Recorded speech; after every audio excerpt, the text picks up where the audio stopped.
시편 42편 말씀을 강해하면서 말씀드렸듯이 시편 42편과 43편은 쌍둥이 시편이라고 말하기도 하고 같은 하나의 시편이라고 보기도 합니다.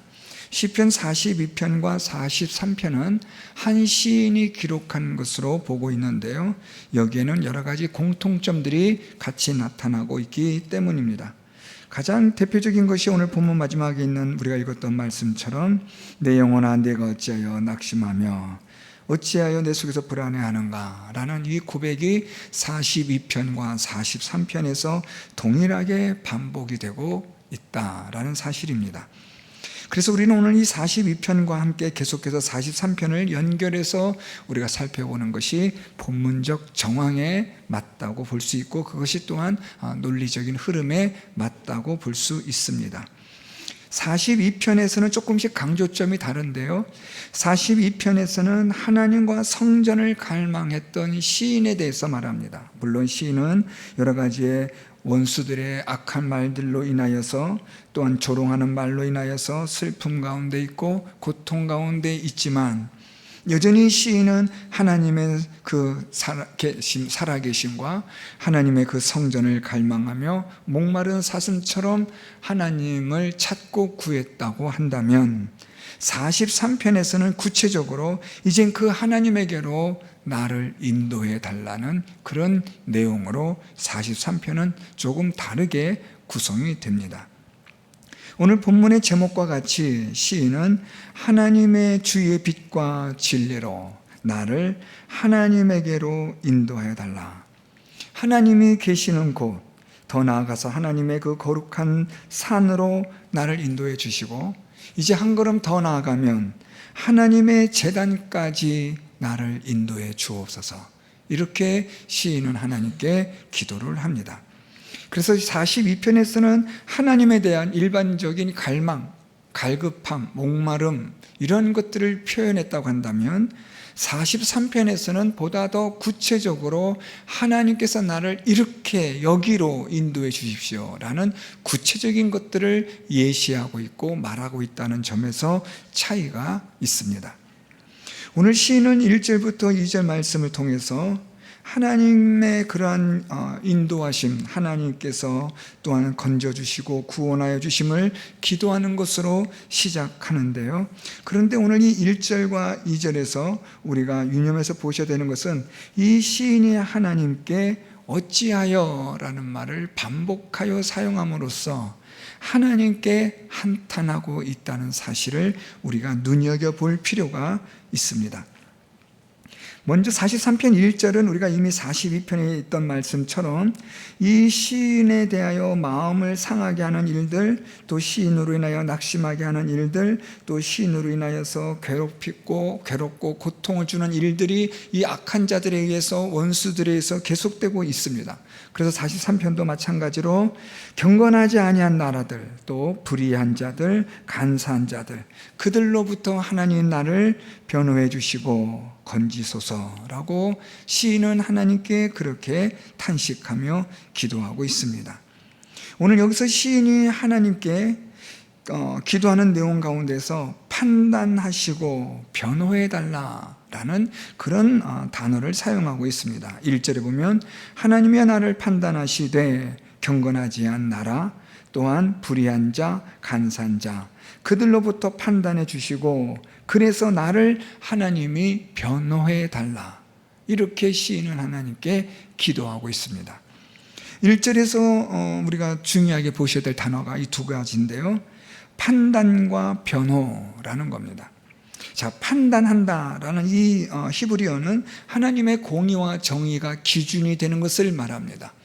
하나님의 공의와 정의로 하나님께서 기준을 삼으셔서 내 송사에 대하여, 내가 이런 억울한 일들에 대하여서 하나님의 공의와 하나님의 정의로 바르게 세워달라, 바르게 하나님의 공의와 정의가 실행되게 해달라고 시인은 하나님께 지금 그렇게 기도하고 있는 겁니다. 이들은 경건하지 않고 또 이들은 간사하고 불의한 자들인데요, 이들은 결국 하나님을 두려워하지 않습니다. 하나님을 믿지 않는 불신자들입니다.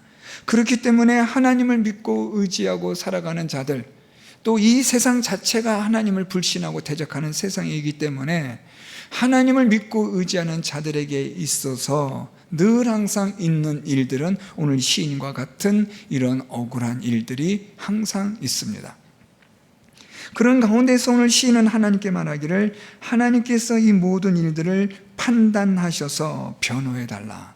자, 판단이라는 말은 하나님의 공의와 정의로 하나님의 옳고 그름을 분명하게 나타내달라는 말이고, 변호해달라라는 이 변호라는 이 히브리어는 억울함에 대한 호소를 말하는 겁니다.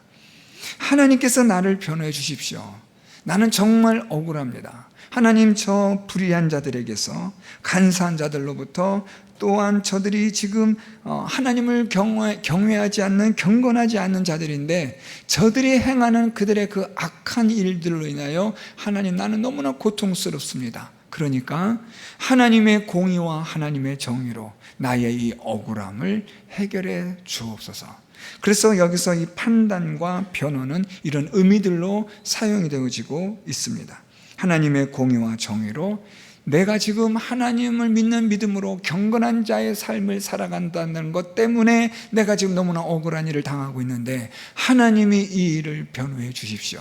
하나님의 공의와 정의로 경건하게 살아가는 자들이 옳다는 것을 하나님이 증명해 주십시오. 이런 의미가 됩니다. 자, 그러면서 시인이 2절에서 이제 우리가 조금 두 번째 다루게 될 어찌하여라는 단어들이 등장하는 것을 보게 됩니다. 2절에 주는 나의 힘이 되신 하나님시거늘 어찌하여 나를 버리셨나이까? 내가 어찌하여 원수의 억압으로 말미암아 슬프게 다니나이까? 오늘 이 시인은 어찌하여라는 말을 두 번이나 반복하여 사용하고 있습니다.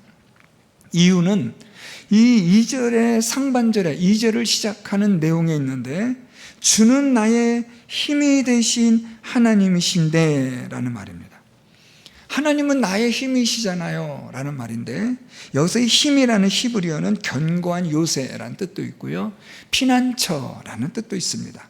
또 안전하게 의지할 대상, 이런 뜻으로도 사용되어지는 것이 힘이라는 말입니다. 그러니까 오늘 시인은 하나님은 나의 견고한 요새가 아닙니까? 하나님은 지금 나를 보호하시는 강력한 능력자가 아니십니까? 하나님은 내가 피난할 수 있는 피난처가 아닙니까? 그런데 어찌하여 하나님 나를 버리셨고 어찌하여 나로 이렇게 슬프게 다니게 하십니까? 이렇게 시인은 하나님께 탄식하고 있는 거죠. 어찌하여 나를 버리셨나이까? 라고 말하고 있는데, 이것은 하나님에 대한 원망이 아니라 어찌하여 나를 버리셨나이까? 라는 말은 하나님의 도우심과 하나님의 임재하심, 하나님이 나를 이끌어 가신다는 것이 전혀 체감되지 않는 그런 탄식을 말하는 겁니다.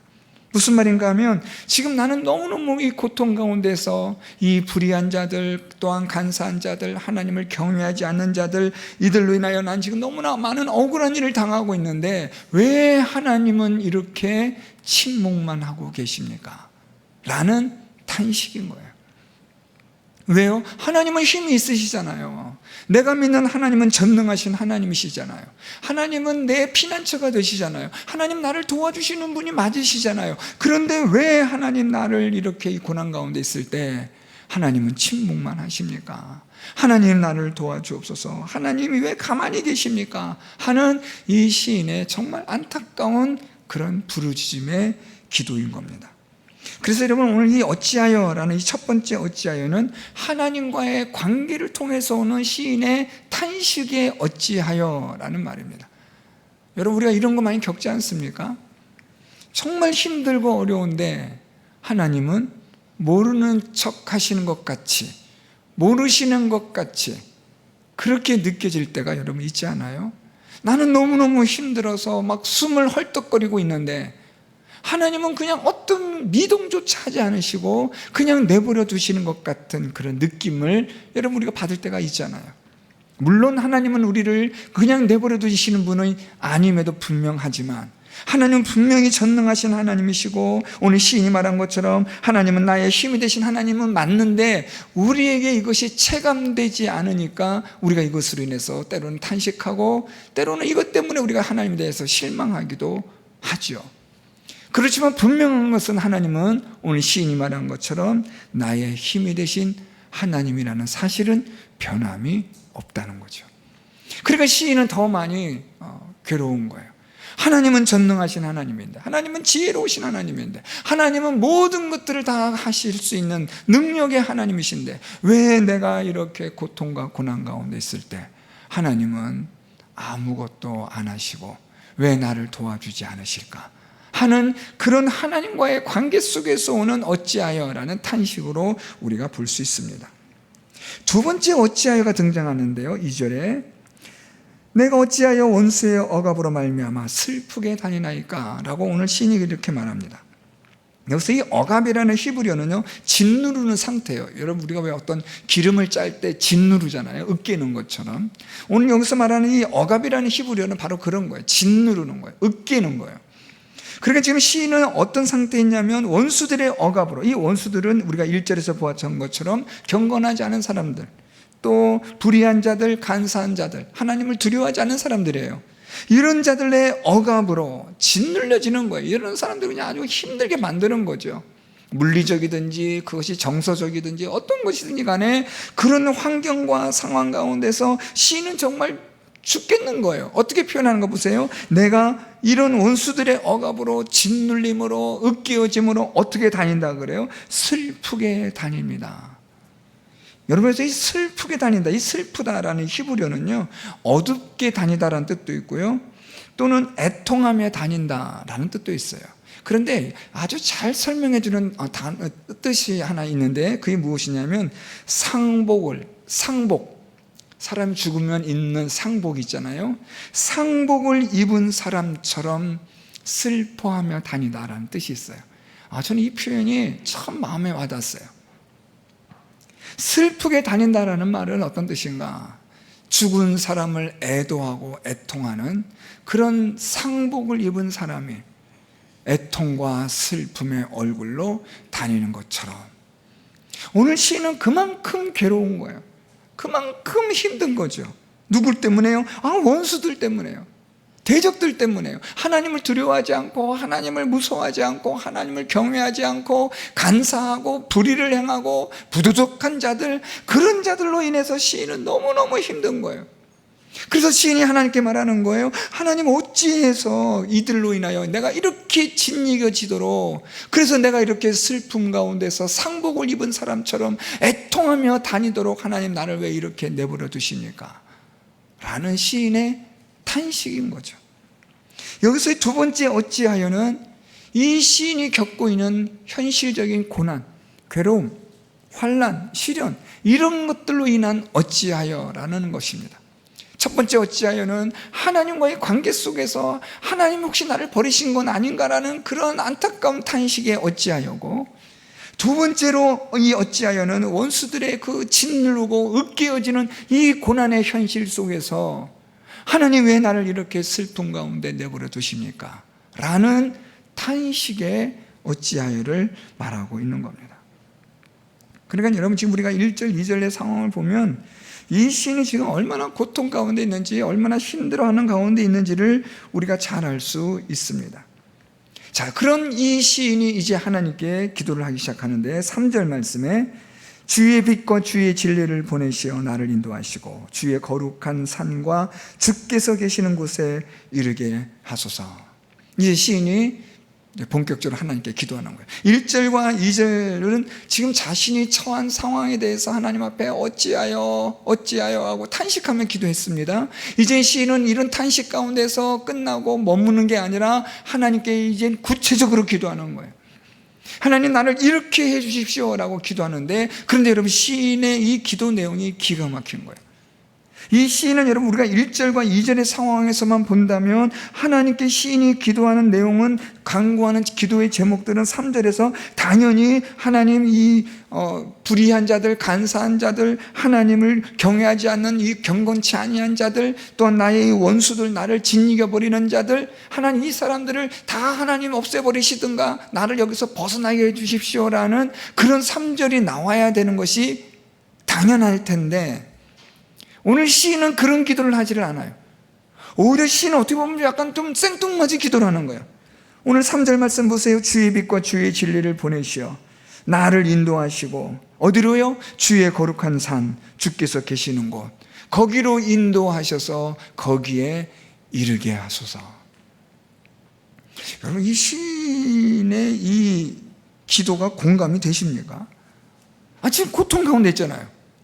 환난 가운데 있잖아요. 억울함 가운데 있잖아요. 1절에 보는 것처럼 이 시인은 하나님의 공의와 정의로 나의 억울함을 변론해달라고, 변호해달라고 지금 하나님께 그렇게 하소해 나오고 있잖아요.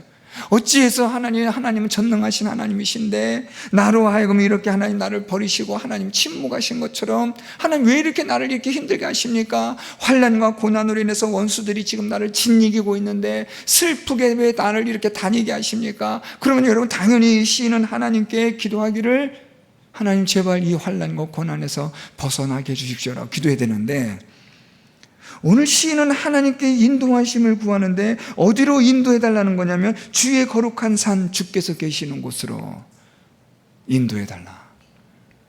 여러분, 이것은 무엇과 연결되지냐면 42편 1절을 잠깐 보면 하나님이여 사슴이 시냇물을 찾기에 갈급한 같이 내 영혼이 주를 찾기에 갈급하나이다. 그래서 시인이 뭐라 그래? 2절에 내 영혼이 하나님고 살아계신 하나님을 갈망하나니 내가 어느 때에 나아가서 하나님의 얼굴을 배울까? 지금 여러분, 시인의 상황은 어떤 상황이에요? 고난 가운데 있어요. 지금 많은 사람들에게 조롱과 비웃음거리가 되고 놀림거리가 되고 있는 상황입니다. 이것 때문에 시인은 지금 슬픔 가운데 있고 이 눈물이 내 음식이 되었다고 그렇게 지금 말하고 있거든요.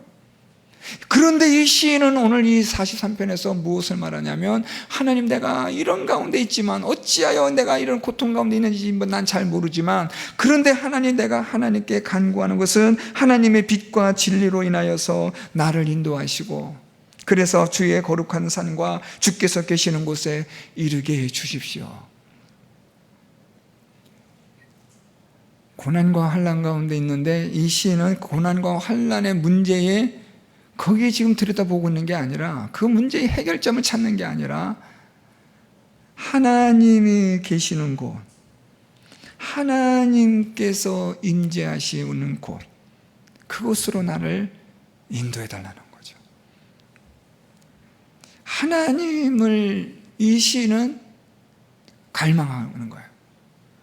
고난 가운데 있고 환난 가운데 있으면 고난과 환난에서 벗어나는 게 급선무 아닙니까? 여러분, 우리가 경제적으로 어려우면 일단 경제적인 문제가 해결되는 게 급선무잖아요. 우리가 질병에 걸렸으면 질병의 문제가 해결되는 게 급선무잖아요. 맞잖아요, 여러분. 당연하잖아요. 그런데 시인은 지금 무엇을 이야기하냐면, 물론 하나님 앞에 어찌하여라고 탄식을 하면서도 정작 시인이 하나님께 기도하는 내용은 무엇이냐면, 주의 빛과 진리로 나로 인도하셔서 하나님의 거룩한 산, 하나님이 계시는 곳, 거기로 나를 인도하여 이르게 해 주십시오. 잘, 여러분, 우리에게는 와닿지는 않지만 오늘 이 시는 이것을 아주 우리에게 정말 우리의 인생의 고난과 환난 가운데 있을 때 우리가 하나님께 무엇을 기도해야 하고 무엇을 구해야 하고 무엇을 찾아야 하는지를 우리에게 정답을 얘기해 주는 것은 분명합니다. 문제는 우리가 잘 공감이 안 되는 거죠. 그런데 한 걸음 더 물러나서 보고 조금 더 깊이 들여다보면 사실은 이게 정답이라는 걸 우리가 알 수 있죠. 여러분, 우리가 본문을 보면 살펴보겠지만 하나님께 이르게 되어지고 나서 시인이 어떻게 되어지냐면 4절에 나의 큰 기쁨의 하나님께 라고 표현해요.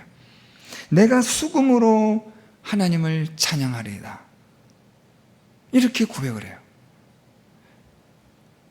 왜 이렇게 시인이 기뻐하고 하나님을 이렇게까지 찬양하는가? 문제가 해결돼서 그런가요? 아니요, 그렇지 않아요, 여러분. 여전히 고난이 있고 환난이 있고 원수들의 압제가 있고 또한 계속해서 이 경건하지 아니한 자들, 불의한 자들, 간사한 자들로 인해서 짓눌림을 당하고 있는 상황이에요. 그런데 이 시인은 여기서 이 가운데서 이 상황에서 큰 기쁨을 누리게 되고 수금으로 하나님을 찬양하게 된다는 거죠. 여러분, 이 시인이 말하는 이 고백들은 사실은 앞에서 제가 말씀드렸지만 정답인 거죠. 문제가 해결되면 우리가 기쁨이 있을 것 같고, 문제가 해결이 되면 우리에겐 큰 즐거움이 있을 것 같지만 실상 해결되면 그렇진 않아요. 그냥 한숨 돌린 거죠. 아유, 이제 어떻게 해결됐구나 라는 안도감이죠. 여러분 착각하지 마세요. 안도감과 안도하는 것과 기쁨, 평안과는 전혀 다른 이야기예요. 한시름 놨다 아이고 하고 안도하는 그것이 기쁨이냐? 그렇지는 않습니다. 오늘 시인은 지금 자신이 여러 대적들로부터 원수들로부터 짓이겨지고 으깨어지는 상황에서 고난과 환난과 시련의 문제를 해결하여 안도하는 걸 원하는 게 아니라 진짜 기쁨을 원하는 거예요. 고난은 여전히 있어요. 여전히 짓눌림을 당하고 있어요. 으깨어지고 있는 상황입니다. 그런데 놀랍게도 시인은 큰 기쁨을 누리게 돼요. 그리고 하나님을 찬송하는 하나님, 내가 수금으로 하나님을 찬양하리다.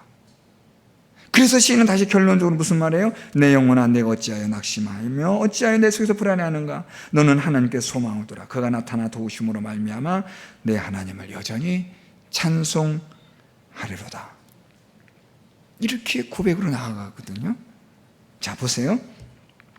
오늘 이 시인이 지금 주의 빛과 주의 진리로 나를 인도하시고라고 말하는데, 그래서 여러분 빛과 진리가 좀 중요합니다. 중요한 단어의 뜻인데, 빛이라는 이 히브리어는요 하나님의 임재를 상징해요. 그래서 여러분 이 빛은 하나님의 구원의 빛, 은혜의 빛, 임재하시는 빛, 뭐 이런 것으로 이해하시면 돼요. 그러니까 빛으로 인도해달라, 빛을 보내셔서 나를 인도하십시오라는 것은 하나님께서 나와 함께 하심으로 라는 뜻이에요. 하나님이 나와 함께 하심으로 하나님 나를 인도해 주십시오 라는 것이고, 진리로라는 것은 하나님의 신실하신 언약의 말씀으로. 그러니까 여러분 이것은 두 가지인데, 하나님의 은혜로 함께 하시고 하나님의 신실하신 말씀으로 나를 인도해 달라는 거죠. 자, 그러니까 여러분 이건 이거예요. 이렇게 설명하면 돼요. 하나님의 말씀으로 하나님 우리를 인도하시는데, 하나님이 우리를 말씀으로 인도하시는 이유는 하나님이 우리에게 베푸시는 은혜와 사랑으로, 우리를 사랑하시기 때문에 은혜를 베풀어 주시고 함께 하시고, 그래서 하나님은 우리와 함께 하시기 때문에 우리에게 말씀으로 우리를 인도하여 주신다라는 겁니다. 주의 빛과 주의 진리로, 하나님의 함께 하심과 주의 말씀으로 나를 인도해 주셔서 어디에 이르게 해달라는 거예요? 주의 거룩한 산과 주께서 계시는 곳, 여기에 이르게 해달라는 거죠. 여기서 주의 거룩한 산, 주께서 계시는 곳은 모두가 같은 의미인데 반복해서 강조하고 있는 거예요. 이것은 어디냐면 하나님의 거룩한 성전을 말해요. 예루살렘에 있는 성전이 있는 산, 소위 시온산을 말하는데, 주께서 계시는 곳도 마찬가지로 주의 거처, 주의 장막이라는 그런 단어의 뜻을 가진 히브리어인데 마찬가지예요. 성전을 말해요. 그러니까 정리하면 이거예요. 시인은 하나님께서 함께 하시고 하나님의 말씀으로 나를 인도하셔서 어디로 인도해 달라는 거예요? 하나님의 임재가 있는 성전으로 인도해 달라는 거죠. 우리가 이미 42편에서 보았지만 시인은 지금 하나님과 멀리 떨어져 있어요. 성전과 멀리 떨어져 있거든요. 그래서 시인은 지금 말하기를 내가 어느 때에 나가서 하나님의 얼굴을 배울까라고 42편 2절에서 시인이 탄식하고 있거든요. 그러니까 지금 당장은 하나님의 성전에 나가서 하나님을 제사 드릴 수 없고 예배할 수 없는 그런 안타까운 상황이에요. 그런데 오늘 이 시인은 43편에서는 무슨 말 하냐면 하나님이 함께 하시고 하나님의 말씀으로 나를 인도하셔서 주의 성전에 이르게 해달라는 거예요. 그래서 42편과 43편이 연결이 되는 거죠. 이 시인은 지금 얼마나 간절하냐면 하나님 앞에 나아가 예배 드리는 게 너무너무 간절한 거예요. 앞에서 잠깐 말씀드렸지만 시인은 지금 이 경건하지 아니하고 간사하고 불의한 자들, 이런 원수들, 이들로 인해서 시인은 고통을 당하고 있고 진이교임을 당하고 있고 으깨짐을 당하고 있는데, 이 시인은 지금 무엇을 간절히 구하는 거예요? 하나님 앞에 나가 예배하는 거예요. 하나님을 내가 찾고 있는 거예요. 42편에 있는 1절의 말씀처럼 하나님의 사슴이 시냇물을 찾기에 갈급한 같이 내 영혼이 주를 찾기에 갈급합니다. 결국 무엇에 대한 갈급이에요? 하나님의 임재에 대한 갈급이고 하나님의 예배에 대한 갈급함이 이 시인에게 막 있는 거예요. 아무리 지금 힘들고 어려워도 고난 가운데 있어도 이 시인은 지금 하나님을 찾는 데 있어서 지금 여념이 없는 거예요. 하나님의 함께 하심과 하나님의 말씀으로 나를 하나님이 계시는 성전으로 인도해 주옵소서. 그런데 여러분, 여기서 끝나는 게 아니고 4절 말씀 보세요. 그런즉 내가 하나님의 제단에 나아가 나의 큰 기쁨에 하나님께 이르리이다. 하나님이여, 나의 하나님이여, 내가 수금으로 주를 찬양하리다. 자, 4절에서 3절과는 다른 차이가 와요. 3절에서는 주의 빛과 주의 진리로 나를 인도하셔서 어디로 인도해달라는 거예요? 하나님 계신 성전, 예배할 수 있는 자리로, 성전으로 인도해달라고 해요. 자, 근데 4절은 좀 달라요. 어디로 가요? 내가 어디에 나아간다는 거예요? 하나님의 제단에 나아간다는 거예요. 제단과 3절에서의 성전은 공간적 차이가 있어요. 3절은 단순한 성전을 말한다고 한다면, 하나님 계시는 곳 임재의 상징인 성전을 말한다면, 4절에서의 주의 제단은 하나님 앞에 나아가 희생 제물을 드리고 하나님 앞에 자기 자신의 죄를 속죄하며 하나님의 은혜를 구하고 하나님의 용서가 임하는 바로 그 제단의 그 자리를 말하는 거예요. 그러니까 성전에서 4절은요, 더 들어가 소위 하나님의 지성소 앞에 이르러 하나님을 예배하고 싶다는 거죠.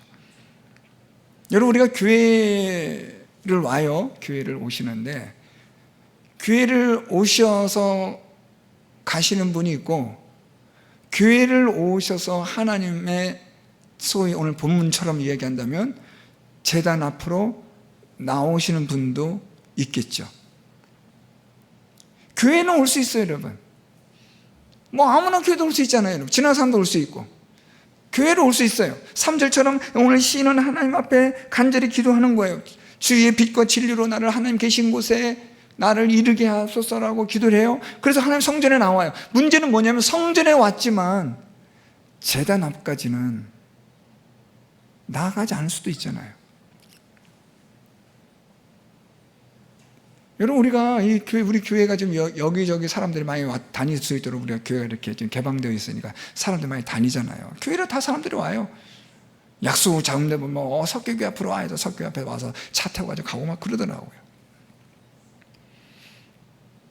제가 이 저녁에 이렇게 교회 주차 이렇게 바리케이트를 치는데 술 취하신 분인지 아닌지 모르겠어요. 연세가 80 되셨던 한 70, 80 되신 할아버지이신데 이렇게 지나가면 저를 딱 쓱 보시더라고요. 저는 이제 이렇게 바리케이트 치는데 저를 쓱 보더니 이분이 대뜸 하시는 말이 오늘 심하이 합니까? 그러더라고요. 그래서 예, 오늘은 심하이 합니다. 그래서 그냥 교회 보면 가더라고요. 성전에 갈 수 있고 뭐 교회도 올 수 있고 다 하죠, 여러분. 문제는 뭐냐면 어디까지 들어가야 돼요? 제단 앞까지. 희생 제물을 드릴 수 있는 곳까지. 나의 죄가 하나님 앞에 고백되어지는, 그래서 우리의 죄가 용서함 받는 그 자리까지. 그래서 하나님으로부터 의롭다 칭함 받을 수 있는 믿음의 그 자리까지 나아가야죠. 오늘 시인은 성전에만 이르는 게 아니라 그냥 건물만 보고 돌아가는 게 아니라 이젠 제단 앞으로 나아가기를 원하는 거예요. 그래서 하나님을 경험하는 거죠.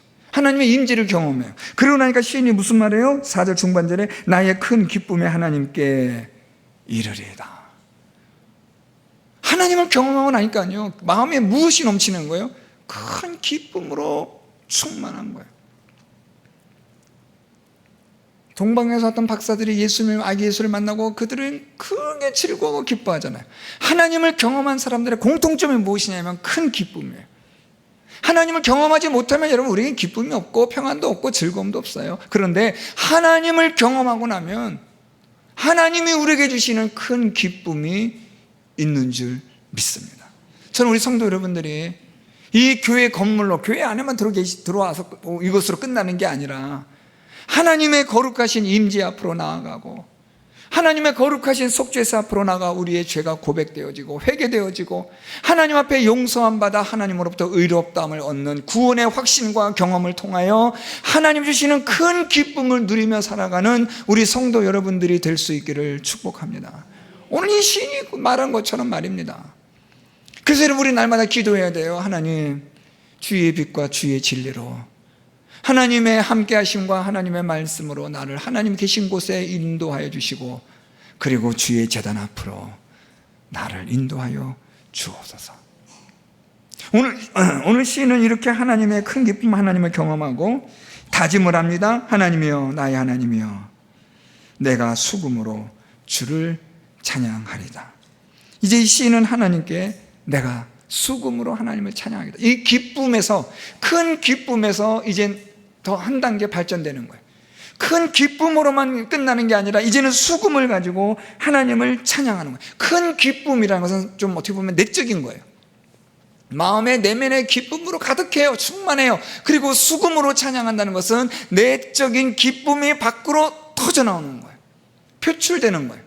내 안에는 이 큰 기쁨이 그냥 주체할 수 없어서 터져나오는 그 기쁨, 그게 찬송인 거죠. 무엇으로요? 수금으로. 무엇이든지 간에 그냥 하나님을 찬양할 수 없으니까 이 옆에 있는 것이든지 무엇이든지 그것을 들고 하나님을 찬양하겠다는 거예요.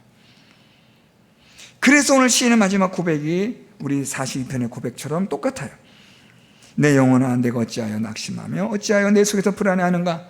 그럴 필요가 없다는 거죠. 너는 하나님께 소망을 두라. 그가 나타나 도우심으로 우리는 하나님을 찬양하고 하나님을 노래하는 큰 기쁨을 갖는 자가 될 것이다. 사랑하는 성도 여러분, 아무리 어렵고 힘든 상황이 있다 할지라도 하나님은 어떤 하나님이시냐면, 하나님은 우리의 힘이 되신 하나님이심을 믿는, 믿음을 갖는 성도 여러분들이 될 수 있기를 바랍니다. 어찌하여라는 탄식과 안타까움은 있겠지만, 그럼에도 불구하고 우리가 믿는 것은 무엇이냐면 주는 나의 힘이 되신 하나님이십니다. 오늘 여러분, 시인이 고백이 너무 멋있지 않아요? 2절에 어찌하여 나를 이렇게 버리셨고 어찌하여 나를 슬프게 다니게 하십니까? 라고 하면서도 시인은 무슨 고백을 시작하는 거예요? 주는 나의 힘이 되신 하나님이시지 않습니까?